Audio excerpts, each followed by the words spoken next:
नमस्कार, मैं पीयूष तिवारी आप सभी लोगों का स्वागत करना चाहता हूं आज के इस वीडियो में। और आशा करते हैं आप सभी लोग बेहद अच्छे होंगे। और आप लोगों के लिए जो बीटीसी वाले कैंडिडेट्स हैं और जो भी शिक्षक भर्ती का इंतजार कर रहे हैं, वो किसी भी लेवल पे हो, प्राइमरी, टीजीटी, पीजीटी, तो उनके लिए खुशखबरी है, क्योंकि उत्तर प्रदेश शिक्षा सेवा चयन आयोग की एक अधिसूचना आई है। अधिसूचना का तात्पर्य है कि उसमें आपके प्रोसेस को बताया जाएगा कि किस प्रोसेस के तहत शिक्षक भर्ती को कंडक्ट कराया जाएगा। तो पहले शिक्षक भर्ती जो आती थी, पहले जो सिलेक्शन का तरीका था, उसको किस आधार पर किया जाता है उसको डिस्कस करेंगे। उसके बाद जो उत्तर प्रदेश शिक्षा चयन आयोग के द्वारा, उत्तर प्रदेश शिक्षा सेवा चयन आयोग के द्वारा जो प्रोसेस बताया गया है, उसके तहत कैसे शिक्षक भर्ती होगी, उसके बारे में भी हम लोग चर्चा करेंगे इस वीडियो में। तो आप लोग वीडियो के अंत तक बने रहिए। तो बात की गई है उत्तर प्रदेश सेवा चयन आयोग के 2023 के नियमावली के बारे में। उससे पहले हम लोग चर्चा करते हैं कि जो भी पहले शिक्षक भर्ती होती थी, उसका सिलेक्शन का तरीका क्या होता था। तो उसमें पहले यूपी टेट कराया जाता था। यूपी टेट है तो ठीक है, नहीं तो सी टेट पास कैंडिडेट भी अपियर हो सकते थे।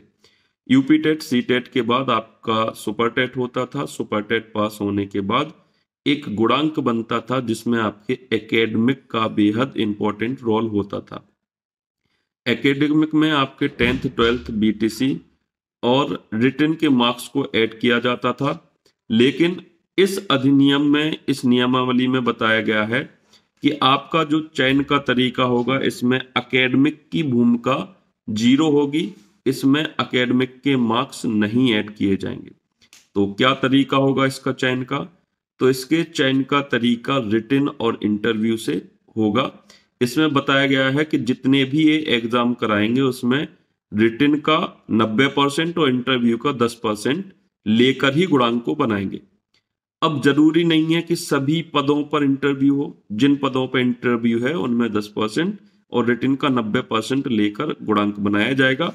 और जिन पदों पर इंटरव्यू नहीं है, उन पदों के लिए आपका 100% रिटन मार्क्स से ही गुणांक बनेगा। उसी आधार पर आपको चयनित किया जाएगा और वरीयता दी जाएगी।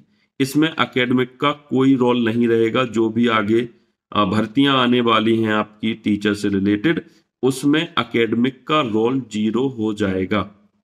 ठीक है।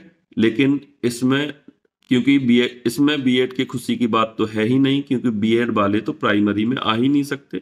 तो सिलेक्शन जहां तक होना है बीटीसी वालों का ही होना है। तो उसमें कोई दिक्कत की बात नहीं है। बीटीसी वालों के बीच में ही स्पर्धा रहेगी।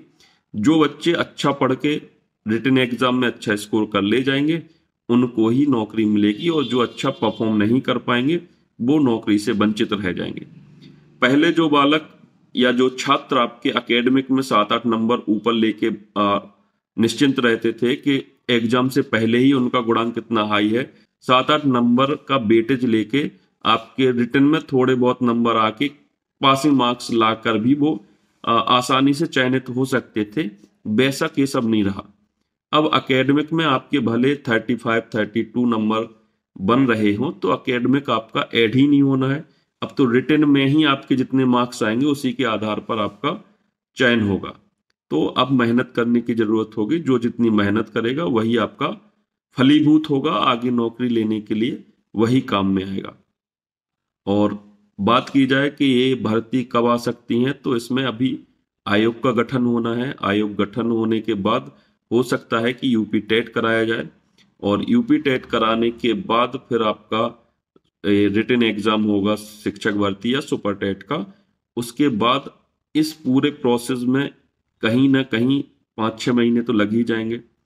इससे पहले हो नहीं पाएगा। और यदि देखा जाए चुनाव, तो चुनाव के पहले ही इसकी विज्ञप्ति जारी की जाएगी, क्योंकि चुनावी मुद्दा भी बनेगा शिक्षक भर्ती, क्योंकि बहुत सारे स्टूडेंट आपके इकट्ठे हो चुके हैं। 2018 के बाद कोई वैकेंसी नहीं आई है, इसलिए बेरोजगार बच्चों का जो अमाउंट है वो ह्यूज हो चुका है।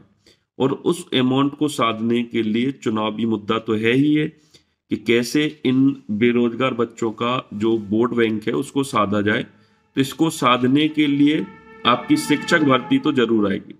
तो चुनाव के पहले ही आप मान के चलिए कि शिक्षक भर्ती की विज्ञप्ति निकल सकती है, और आप मेहनत करिए। हो सकता है कि चुनाव के पहले पेपर हो जाए, नहीं तो चुनाव के बाद पेपर अवश्य होगा, लेकिन आपको ये नोटिफिकेशन मिल जाएगा और फॉर्म जरूर भरवा लिए जाएंगे चुनाव से पहले। तो बस आज के लिए बस इतना ही था। आगे जो भी खबर निकल के आती है इस मुद्दे पर आपके साथ साझा की जाएगी। धन्यवाद।